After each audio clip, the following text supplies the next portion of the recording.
Deixa eu só fazer o setup aqui, gente.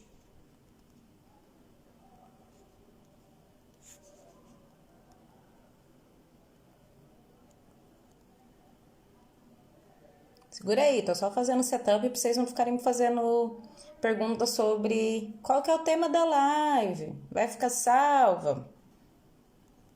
Tô só arrumando e a gente começa, tá bem?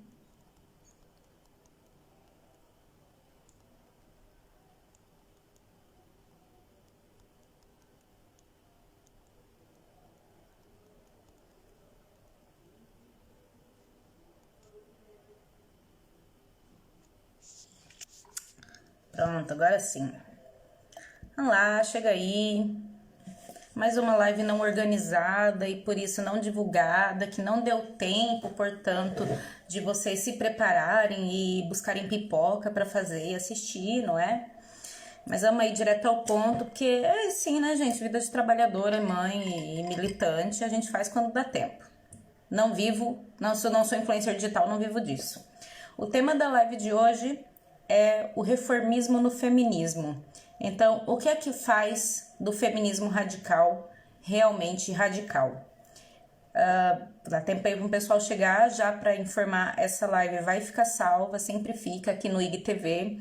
Se tudo der certo e não acontecer, tipo, não cair um meteoro ou uma coisa assim, a internet não decidir que não vai mais funcionar e acabar o mundo, essa live também vai ser carregada para o YouTube. Então, vamos lá, só para dizer, já não é a primeira vez que eu faço uma live sobre organização feminista, sobre o que é que faz do feminismo radical e o que isso significa em termos de praxis, né? Ou seja, a conjunção da teoria com a prática, da nossa prática ativista e militante. Tem outros vídeos, então, principalmente no canal do YouTube, um em específico que chama Radical na Teoria, Liberal na Prática. Recomendo darem uma olhada. Mas o que eu queria falar hoje é sobre o reformismo no feminismo, como é o título, né? E convidar vocês a refletir, então, o que é que faz do feminismo radical realmente radical. Isso já foi dito em outra live, mas só para começar essa, eu vou fazer esse resgate desse tema ou dessa crítica, não sei bem como pontuar, que é quando a gente fala em feminismo radical, a primeira coisa que as mulheres tendem a buscar é a questão de radical não significar extremismo, significar raiz, porque é uma referência à teoria radical que busca a raiz da opressão das mulheres, certo? A gente busca ir às raízes ou descobrir, não só tentar resolver o problema imediato que a opressão causa, mas descobrir então o que é que está na raiz da nossa opressão, de modo que em vez da gente podar as pontinhas, a gente simplesmente arranca as raízes e resolve, né? A nossa ideia é essa daí, radical. Contudo, radical não é só a teoria.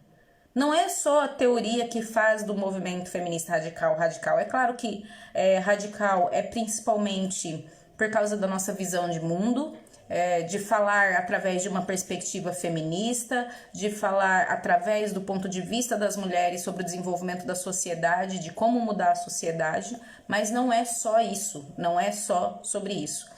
Radical também é o que nos diferenciava da prática. Na prática política, a prática de organização, a prática militante. Se vocês forem ver as origens do radical, é uma chatice. Eu, sinceramente, enquanto brasileira, acho uma chatice ficar retornando, citando, né, as norte-americanas e as europeias, porque parece que a gente está importando um movimento de fora, e de certa forma e a gente precisa começar a sentar as bases do nosso movimento desde o nosso contexto, né? Desde o Brasil, desde a América Latina, e eu sei que isso está sendo feito, já existem coletivas radicais em todo lado, mas a gente também não pode ignorar a genealogia do nosso movimento, que foi a origem. Radical não era, então, somente a questão de ter uma perspectiva teórica radical das coisas, de saber que a opressão da mulher vem do controle dos nossos corpos, do controle da nossa capacidade reprodutiva, e que isso foi necessário para organizar toda a sociedade. Radical não era só apontar a dominação masculina. Radical não era só dizer como é que a organização da heterossexualidade como um regime político, ou seja, como a sociedade organizava mulheres para estarem sexualmente acessíveis para homens, para eles terem seus herdeiros, para eles terem mais trabalhadores, para eles acumularem dinheiro, mas era principalmente também uma visão sobre como é que a gente levava a cabo, então, essa transformação do mundo, né? Sobre como a gente entendia que o mundo estava e como o mundo deveria ser. Porque quando eu referi aqui, por exemplo, movimentos nos Estados Unidos e na Europa, de quando o movimento feminista radical surgiu, vocês iam se surpreender. Por exemplo, a primeira organização nacional feminista, de fato, da segunda onda, foi a NAU, que é a Organização Nacional pelas Mulheres. E a NAU, em teoria, tinha uma teoria muito próxima do feminismo radical, como a gente entende hoje. Ela era abolicionista, ela era contra a prostituição, contra a pornografia, sabe? Todas essas coisas. Ela entendia o gênero como opressão, apontava o problema do trabalho doméstico, tudo isso. Então, e a NAU era radical? Não era. Apesar de toda essa epistemologia, digamos assim, feminista radical, essa semelhança conosco, a prática dessa organização era extremamente reformista. O que elas faziam era um lobby político. Elas se limitavam, mas porque elas também estavam aprendendo, né? Também era a primeira vez que mulheres se organizavam assim numa rede, não existia um ensinamento de como se devia fazer isso. Para muitas delas era a primeira vez que elas se organizavam coletivamente. Mas elas eram extremamente reformistas. Elas juntavam, por exemplo, para fazer lobby político, participar de determinadas campanhas, para pressionar pela igualdade salarial, coisas que a gente está fazendo até hoje, né? Para pressionar por mais contratação de mulheres, para pressionar pela abertura de creches, tudo isso foi um movimento. Porque, como vocês podem imaginar, creche pública é uma coisa que não existiu sempre. Aliás, não é uma coisa que existe em todo lugar. Por exemplo, aqui em Portugal, esse negócio de creche pública não existe. Pública é educação a partir dos 6 anos. E público não significa de graça, igual no Brasil. Você tem que pagar na mesma, ok? Então, isso não é um direito que está assegurado. E, sobretudo, a ideia de direitos. A própria ideia de direito em si, vocês já pensaram sobre isso? O direito é uma negociação, é um conceito bastante recente e por si só reformista, porque ele tem lógica dentro dessa estrutura, né, de que uma pessoa tem direito. O que é isso? É um acordo social, não tem nenhuma garantia de que isso vai ser posto em prática. Portanto, o feminismo radical não baseava só na teoria, mas a perspectiva de que uma mudança, uma reforma, não era possível mudar ou causar a transformação que nós precisávamos e que nós visualizávamos para a sociedade apenas através de reformas, fazendo pequenas reformas políticas até que as condições estivessem muito mais favoráveis para as mulheres ou até que a gente alcançasse a igualdade. Lembra aquilo que a gente publica várias vezes, eu publico várias vezes aqui, as mulheres da QG Feminista publicam várias vezes, nós não queremos igualdade, justamente porque igualdade, vamos lá, é um conceito comparativo. Para ser igual, você tem que ser igual a alguém, você tem que estabelecer um padrão. E o fato de existir um padrão já é a própria espinha dorsal de uma estrutura opressiva, certo? Você é igual a... Então, você está dentro da lógica que cria os desiguais, certo? Dentro dessa estrutura que coloca alguém como superior e alguém como inferior, e você mantém essa estrutura, ainda que... E, sinceramente, o que a gente apontou é impossível você ser igual, é impossível alcançar a igualdade de gênero, porque o gênero foi criado para ser desigual. Ele foi criado para criar e manter a desigualdade, não é? Então, é impossível você tornar igual algo que foi feito para ser desigual. Enfim, é isso a lógica, né? Então, a gente apontou e tiramos isso muito da nossa experiência dentro da esquerda também, que era impossível nós irmos aos pouquinhos reformando essa sociedade. Qual a importância de trazer esse tema aqui?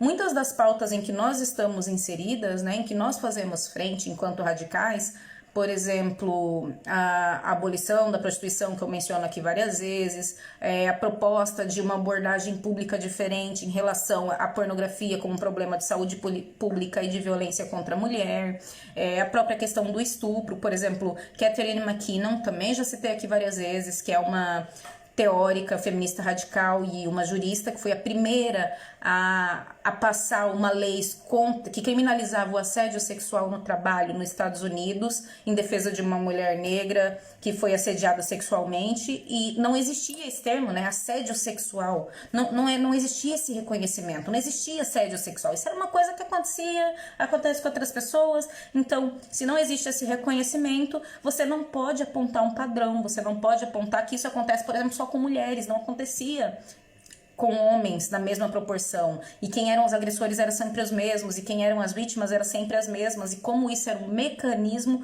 de expulsão das mulheres do espaço público. Era um mecanismo que não só diminuía as mulheres e o status humanos das mulheres, né, e reduzia elas a objetos, mas mantinha mulheres na pobreza e mantinha homens como dominantes no espaço público, como líderes, como homens de negócios, como as pessoas que faziam o mundo, e as mulheres nas suas cozinhas e nos seus casamentos, parindo filhos e fazendo a comida, porque no espaço público, no espaço privado, ela era mulher de um certo homem, que era como ela se mantinha protegida da violência masculina, e no espaço público ela era mulher de todo homem, portanto, suscetível a diversas formas de violência, né? Desde o assédio ao estupro, à prostituição, ao tráfico, seja lá o que for. Voltando, para vocês não se perderem um pouco, porque eu também me perco, a Catherine McKinnon, então, que também é uma autora feminista radical, foi a primeira a cunhar essa lei. E isso é uma reforma. Então, mas a gente não pode ficar só pelas reformas, porque como disse Simone de Beauvoir, e disse muito bem, e Simone de Beauvoir nem era uma feminista radical, o feminismo radical veio depois, ela só lançou algumas bases aí que ajudaram a sentar e criar nossa teoria, lembrem-se disso. Como ela disse, basta uma crise política para que os direitos das mulheres sejam revogados, haja um retrocesso, né? Porque em termos de direito, que é um conceito dentro de uma sociedade, de uma sociedade estruturada numa lógica de democracia muito suspeita, né? Porque dentro de um mundo completamente desigual em termos econômicos e políticos, o que é uma democracia? Ela nunca é plena, né? Ela é tipo o melhor dos piores regimes, digamos assim. Então, direitos nunca é uma coisa assegurada. E não tem como ser uma coisa assegurada porque ele é um contrato social abstrato e que não dá conta e, aliás, até oculta desigualdades. Nós não partimos de pontos iguais, nós não podemos ter direitos iguais e oportunidades iguais, não é? Por isso o movimento radical se recusava a pautar a sua militância simplesmente pela ideia de reforma, simplesmente pela ideia de direitos. Isso significa que a gente tem que abrir mão de lutar por leis, por exemplo, no Brasil, lutar pela legalização do aborto no SUS, público, universal e gratuito? Claro que não. Nós, como mulheres, não conseguimos, não podemos cair nisso, né? Aliás, é uma disputa muito antiga já, essa questão de opor reforma com revolução. E, na verdade, não são assim, tipo, preto, branco, sabe? Não é o inverso uma coisa da outra. Você pode ver uma como caminho da outra, uma como necessária para criar condições para outra. E é aqui que eu quero chegar. Por quê? Quando eu digo que enquanto mulheres nós não podemos abrir mão de tentar atingir pequenas reformas, pelo menos da minha perspectiva, é porque mulheres estão, de modo geral, no mundo inteiro, numa condição de subjugação tal, num status de objeto tão absurdo, tão reforçado, tão desumanizado, não é? Que as reformas são necessárias para, primeiro, mulheres conseguirem ser sujeitos dentro da política. Porque elas nem sequer se veem, né? A alienação patriarcal é tal que as mulheres sequer se veem ou podem ser sujeitos. E apenas sujeitos fazem revolução. Apenas sujeitos fazem transformação. Enquanto a pessoa é literalmente, dentro da sociedade, um objeto. E quando eu digo objeto, eu estou falando, por exemplo, que até hoje... Eu canso de repetir esse dado, mas acho que é importante a gente lembrar sempre. Até hoje, por dia, estima-se um total de 30 mil meninas vendidas em casamento. A gente está falando de 2 homens, o pai e o esposo comprador, que trocam entre si e vendem, comercializam uma pessoa, que é uma menina, que é uma mulher. O mercado e a indústria de noivas por correspondência, a indústria da pornografia, né, e da prostituição, que movimenta um tráfico humano absurdo, do qual mulheres são a maioria das vítimas. Tudo isso mostra que a condição de mulheres hoje ainda não é sequer de sujeito para ser o sujeito revolucionário de sua luta. Então, nesse sentido, a reforma não é uma coisa da qual a gente pode abrir mão, porque ela é necessária para criar as condições daquilo que é efetivamente o nosso objetivo final, que é a revolução, não é? Uma verdadeira transformação da sociedade.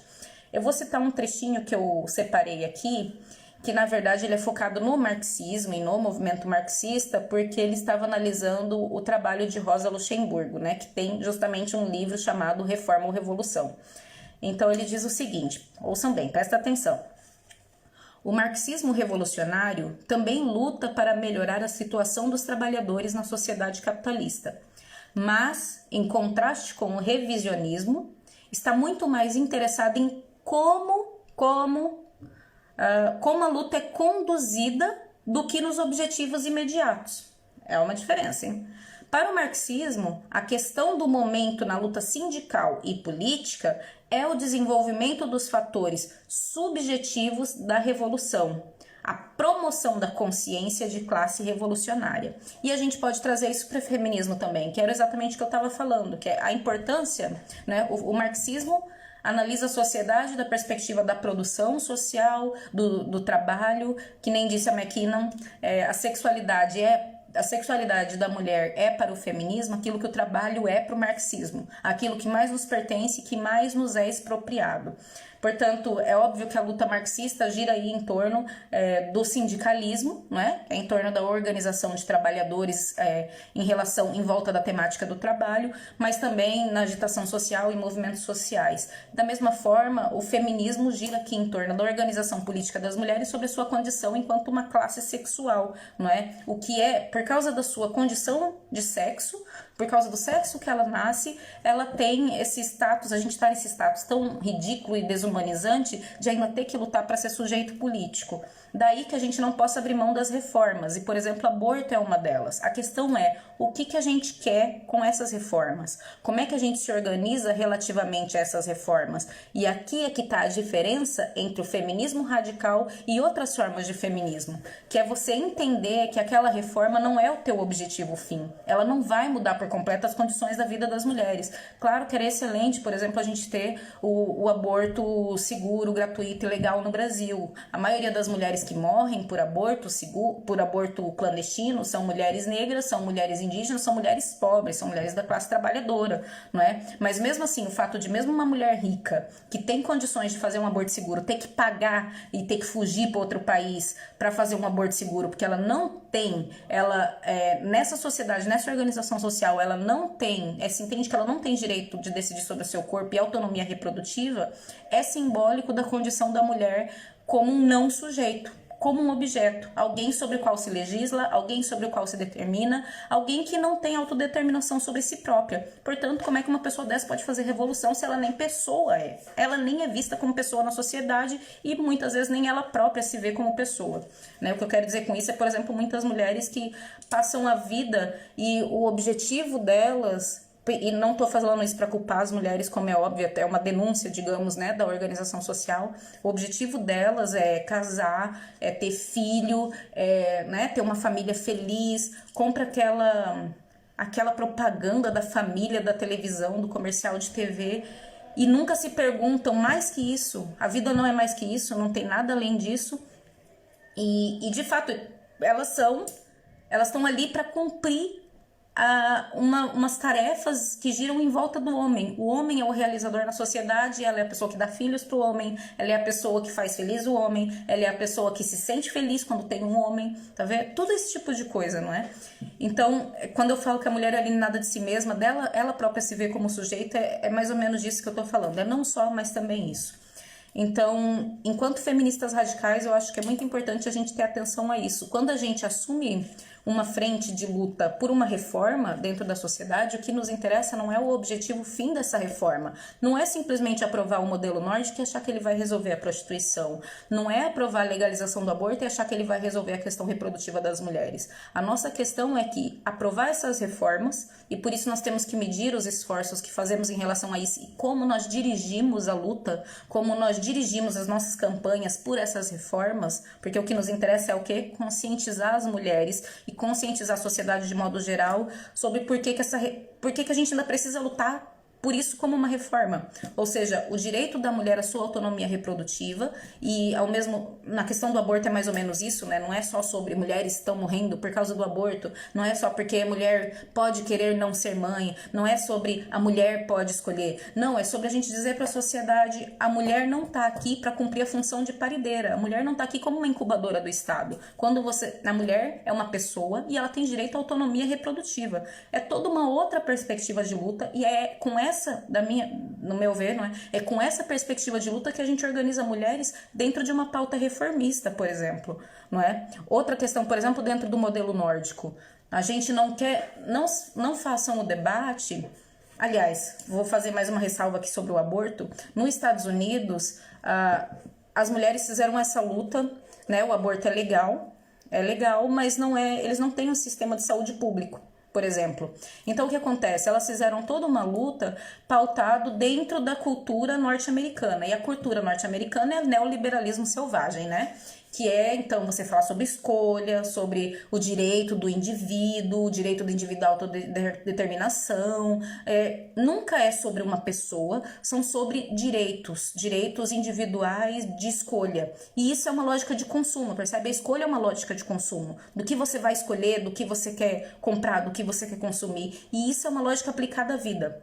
E quando elas fizeram o debate nessa pauta, eles disseram, ok, você tem direito à escolha, tem razão, o Estado não pode interferir no indivíduo, reforçando a lógica de uma sociedade neoliberal que, especialmente para mulheres, é um tiro no pé. Não nos fortalece, não nos beneficia. A sociedade só existe com a nossa exploração necessariamente. Não é? O que a gente já falou aqui várias vezes, o capitalismo depende da exploração da mão de obra. Quem é que produz mão de obra na sua sociedade? Mulheres. Portanto, enquanto houver capitalismo, mulheres serão exploradas. Não quer dizer que com outro sistema não possamos ser exploradas, mas quer dizer que com esse a gente tem a certeza, porque ele depende do controle dos nossos corpos, do nosso trabalho gratuito e da organização de um regime de heterossexualidade compulsória.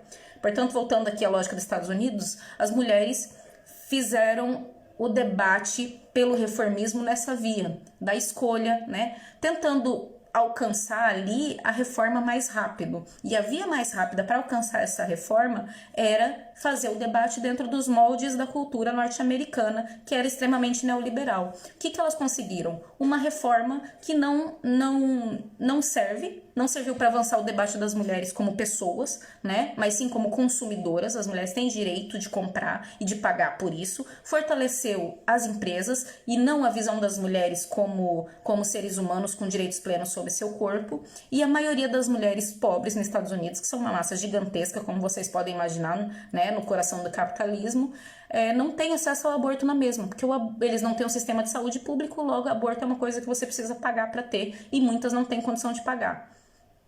Não resolveu a nossa situação, e quando nós falamos de pauta do aborto no Brasil, por exemplo, isso é uma questão que a gente precisa ter cuidado. Fazer os debates nos nossos termos, em termos feministas, não da escolha, não do consumo, não do meu corpo, minhas regras, mas da autonomia da mulher e da mulher como um ser humano, né? Essa abordagem de conscientização das mulheres sobre a autonomia do seu próprio corpo. E a mesma coisa, por exemplo, com o modelo nórdico. Mulheres feministas radicais são as principais puxando a pauta antiprostituição e antipornografia, mas a gente não pode ficar por essa pauta como se a aquisição ou o alcance da reforma resolvesse a nossa vida, porque não vai resolver a nossa vida. O nosso objetivo, indo com essa reforma, claro, mais uma vez, é importante alcançar as reformas para que as mulheres, né, para garantir um mínimo de segurança e garantir um avanço das condições para a vida das mulheres, mas como a gente dirige essa luta? Não é só para alcançar a reforma o mais rápido possível.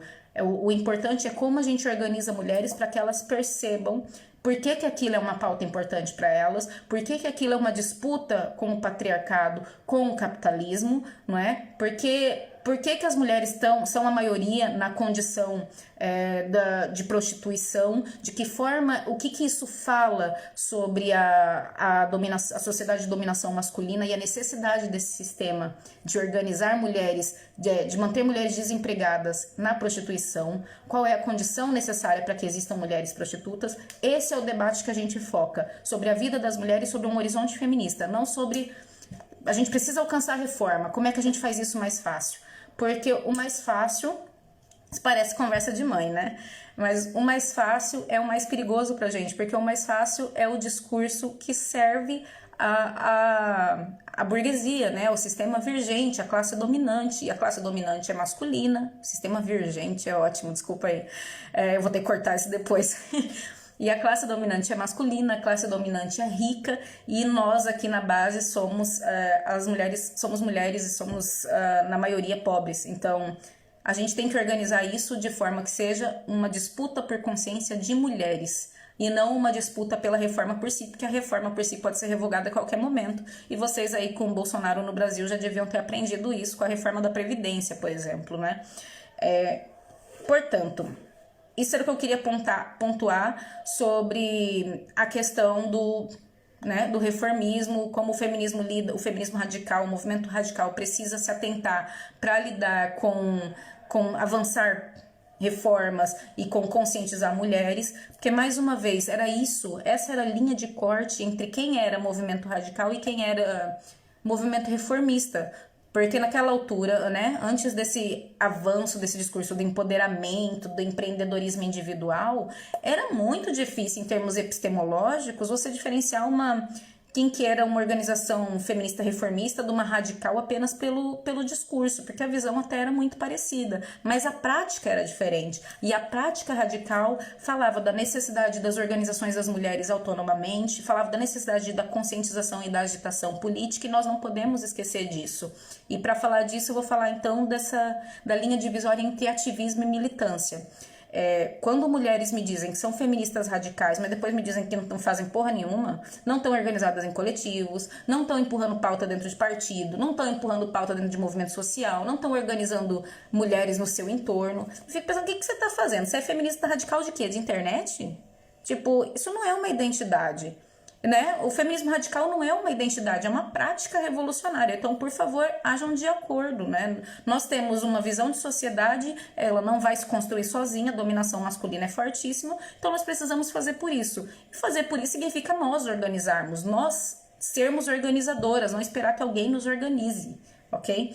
Então, essa organização é extremamente necessária não só para a gente avançar, não é, as nossas reivindicações, mas para a gente fazer essa conscientização, porque afinal de contas, né, é o que eu estava falando com as mulheres da QG Feminista esses dias, a gente fez até uma live sobre isso, eu com a Sila, que essa é uma coisa, é o nosso calcanhar de Aquiles no feminismo. Se você compara, como é que os comunistas têm uma noção tão clara da revolução que eles querem fazer, né? Um plano, é assim que a gente faz, organiza a classe, não sei o que, toma o Estado, abole o Estado, e as mulheres não.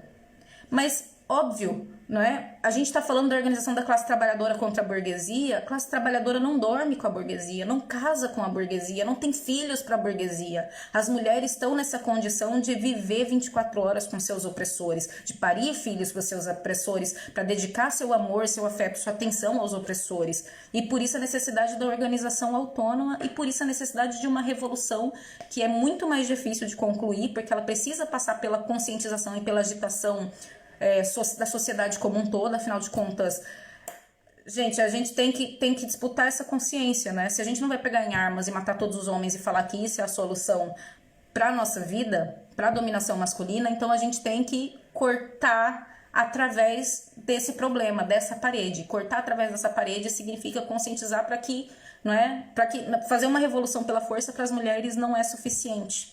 Não é suficiente. Enquanto você não mudar as mentalidades, você não vai conseguir mudar o resto. Portanto, se você se diz feminista radical, mas está aí simplesmente doando dinheiro para campanha à distância, apoiando legalização do aborto à distância e não se organizando, teu nome é reformista, teu nome é liberal. É sério, amiga, não tem condição, não tá dando para te defender. A condição básica para ser uma feminista radical é se organizar coletivamente, é entender mulheres como uma classe sexual, mas sobretudo uma classe que precisa estar organizada, porque a nossa luta é coletiva. É isso que nos difere do reformismo e do liberal. Nós entendemos que a luta é coletiva e que nenhuma mulher vai se conscientizar o suficiente e amanhã abolir o patriarcado sozinha, a dominação masculina sozinha, não é? Nenhuma mulher se empodera e fica tão empoderada, tão consciente que o mundo vai mudar se todo mundo se empoderar individualmente. Isso é o feminismo liberal. Cru, assim, é o feminismo liberal. Preciso que vocês se organizem e que a gente, mais uma vez resgatando o que era o início dessa live, tenhamos um olhar crítico e verdadeiramente feminista sobre a nossa presença nas lutas reformistas, nas lutas por reformas. O nosso objetivo não é a reforma vai ser revogada daqui 1 ano, daqui 10, não importa. Ela vai ser revogada conforme o poder, o status quo, o establishment, sei lá como é que você chama isso, necessitar. Não é? Vai revogar quando tiver um Bolsonaro, vai revogar se tiver uma Dilma, vai revogar porque é uma estrutura do Estado capitalista.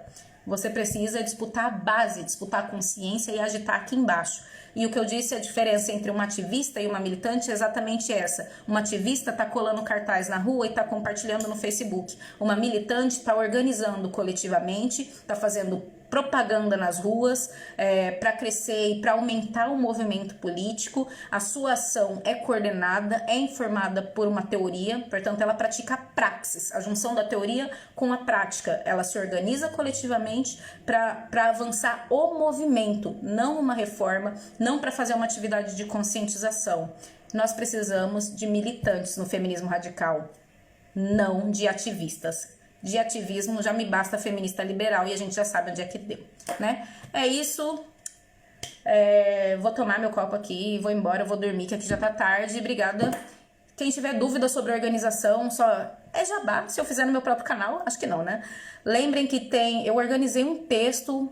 Um livro recuperando textos com a experiência de mulheres que se organizaram em vários lugares do mundo, seja na origem do movimento radical, seja as mulheres curdas lá em Rojava, as mulheres do Afeganistão. Fui buscar experiência de mulheres em vários lugares, justamente para fornecer esse material, para a gente tirar dúvidas e tentar combater aqueles erros básicos que a gente comete no início da organização, porque a gente não sabe, né? A gente não vai descobrir o que as outras pessoas fizeram do nada. Leiam, o livro se chama Da Organização Feminista Radical, ou Da Organização do Movimento Feminista, acho que é isso. Vou compartilhar aqui nos stories de novo, tá lá no blog, é um link para um PDF, é grátis, eu não tô cobrando nada, eu tô organizando texto de outras mulheres, é simplesmente por militância. Por favor, leiam, se organizem e vamos pra cima deles, beleza? Tchau, Feliz Natal, beijo, até a próxima.